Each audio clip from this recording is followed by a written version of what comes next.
Hello again, friends. This is number 3 of the A to Z collection for the N64, and we're looking at the exciting world of AeroGauge.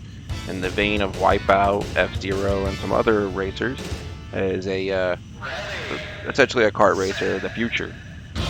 One of the cool things about this is that you can choose your altitude, and that affects your speed. Now, is the game worth playing today?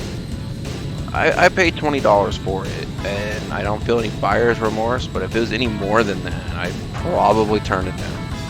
There are some good things about it. As you can see, the frame rate's pretty cool. It's good. It's pretty smooth for an N64 game. It takes up a lot of memory card space for whatever reason, but that's not really an issue here. But there are some gameplay quirks that are kind of strange. Like, there's not really a boost or anything like that unless you do like a drift mechanic, which like harshly punishes you for if you miss. Now, the game itself, it's actually pretty fun, if not like overly difficult. There are some things in the game that make it so it's just not fun to race against other racers, even on the easier settings. Now, as you go through it and as you see it, you're like, oh, these tracks are kind of nice and they're neat, and you know, there's 4 of them. There's 4 tracks in the entire game, and that's it. The Grand Prix is those 4 tracks. You can play single player, single matches, time trials, and you can do multiplayer. But the game's just not finished. It feels like it was rushed out to market before Wipeout 64 and F-Zero X could really get a hold on the market.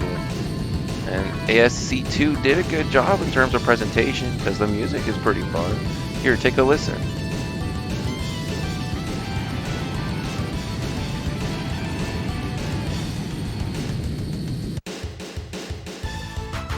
So the music is wildly appropriate. It fits it, and it sounds like it could be a really cool package. I'm just saying that if I had to pay $70 for this back in '97, I'd probably ask for a refund. It's okay. It's worth $20 or whatever I paid for it, because as a physical gamer, these cartridges can be found pretty cheap, some more expensive than others. I definitely wouldn't pay more than what I paid, which was about $20. Now, I did mention this earlier, that there is this altitude mechanic, which is one of the more interesting things about the game, and I think that might, you know, change the needle for you there, or move the needle for you. Is that the higher you're flying, the faster you move. So like the ground actually causes friction, which I thought it was an interesting mechanic. But since there's only 4 tracks, I'm gonna harp on this, and that's why my video is so short. There's only 4 tracks in this entire game, so it's incredibly short, and the CPU is wildly frustrating. There's no weapons, no boost, so replay value is somewhat limited. As for that, it being a rigged rental, probably. I mean, you may rent it once. I just don't think you're gonna rent it more than that to see the entirety of the game.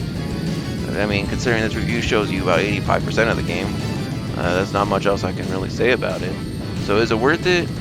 If you get it for less than $10, yeah, it's a good afternoon. You might have fun playing it, but then you'll put it on the shelf, much like I did, and then you just don't come back to it. But that's all right.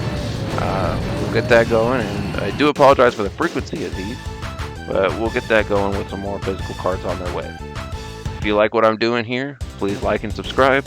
Otherwise, have a wonderful day, and happy gaming and happy holiday.